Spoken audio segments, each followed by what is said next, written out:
For a little bit story, I want you guys to close your eyes and imagine my loss. My defeat as I tell what happened.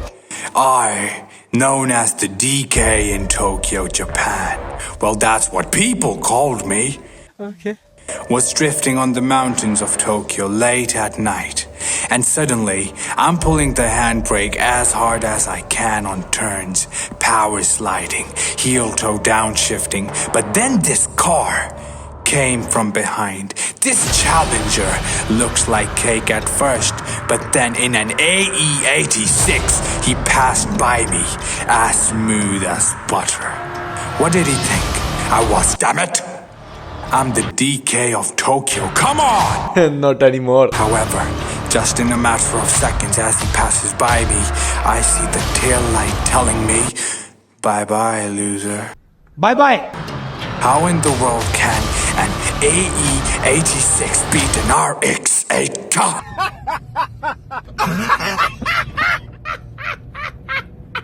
On the mountain, Oh shit. My life, right? Well, enough of that. Let's give a review and tell you everything you need to know about an AE86. And if you did not subscribe then... Seriously, what the are you doing?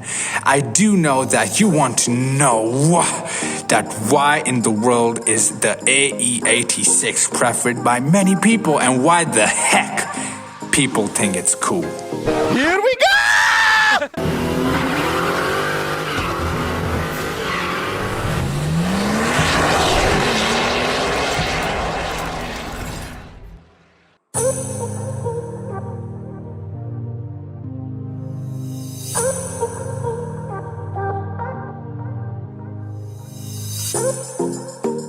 Basically, when the AE86 was launched in the 1980s, and yes, that's why it got its name as an 86.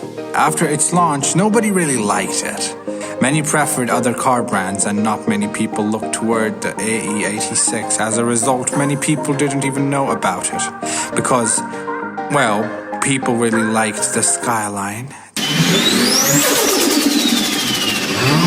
The Supra. The BMW M-Power, Hondas, and more.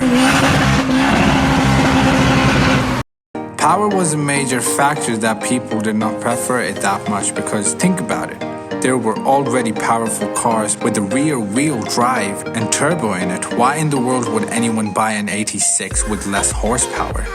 Only in underdeveloped countries, Corolla was preferred as a good car. People liked the MR2, the Celica, Supra, and the AE86 was just left all alone.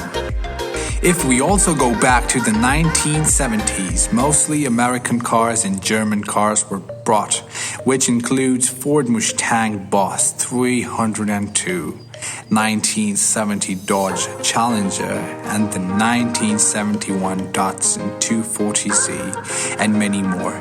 Now, my friend, you see Japanese people are smart. They saw the flaws in other cars and improved theirs. That's why the Toyotas are widely known as reliable, affordable, and well-engineered. The Corolla has literally been known and been recognized as a good daily drivable car for many years. Toyota was the smallest car in the US when launched, but still it maintained a rear-wheel drive until the 80s. Then Toyota wanted to build front-wheel cars because it was more efficient, more storage was given, and it was also cheap.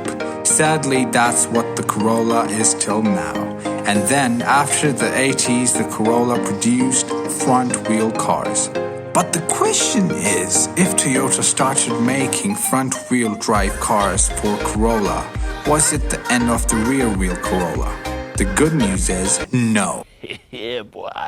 They kept building a rear-wheel drive version of the Corolla as well.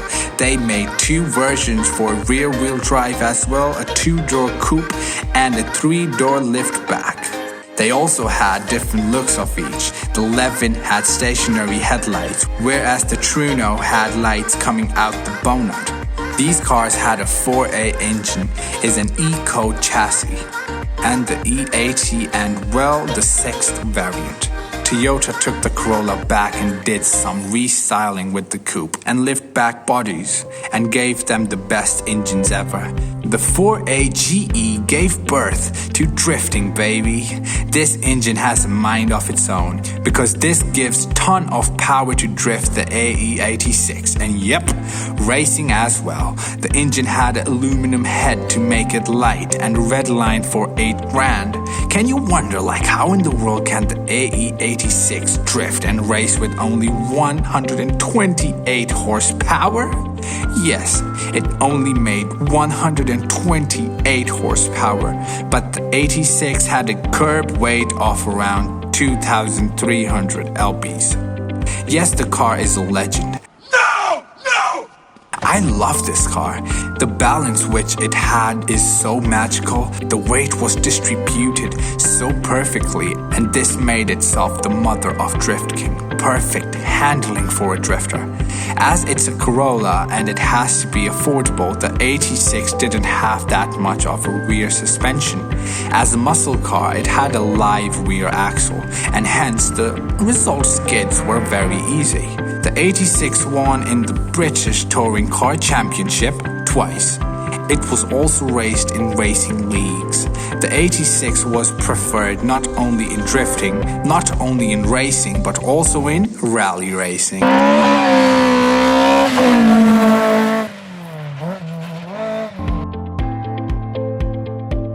Fun fact, did you know that from where the Subaru BRZ came from, it's actually the newer model of the Toyota 86.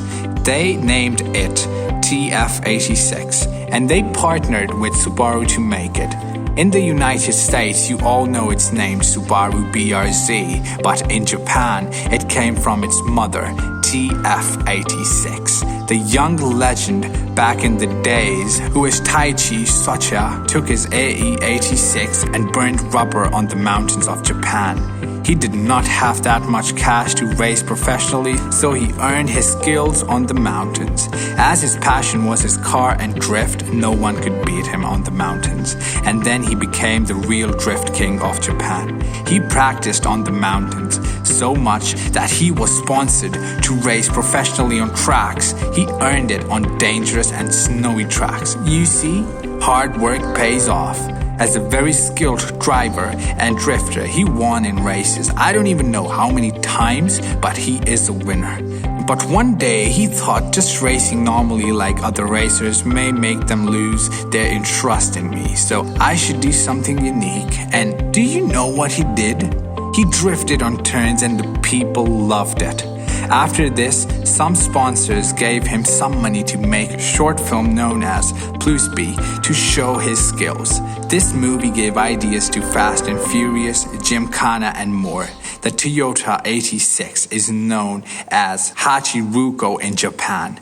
The 86 had a 1600cc 4-pot engine. Fun fact, the AE86 just weighs 950 kilograms. A light car, a light engine, happy drifting. What else do you want? Oh my God! Wow!